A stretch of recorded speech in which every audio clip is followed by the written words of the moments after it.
আমি একটু ধন্যবাদ নিয়েছি, রসুন কুচি, পেঁয়াজ কুচি, কাঁচামরিচ, শুকনা মরিচ, এই শুকনা মরিচ নিয়ে আসো যাও, দিয়ে আমি মাখাই নিব ভালো করে।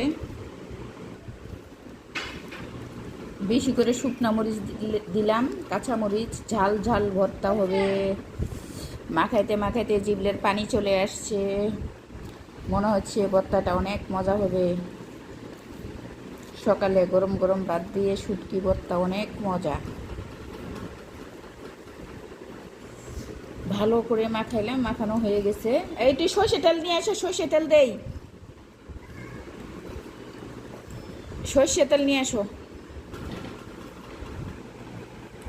সর্ষে তেল দিব, সর্ষে তেল একটু ভালো হবে। হয়েছে। যারা যারা শুটকি ভর্তা পছন্দ করেন আমার পাশে থাকবেন।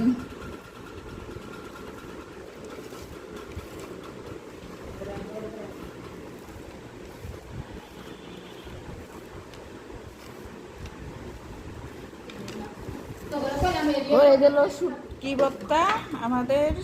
যারা যারা শুটকি ভর্তা পছন্দ করেন পাশে থাকেন, লাইক কমেন্ট করেন। আল্লাহ হাফেজ, বাই বাই, টাটা।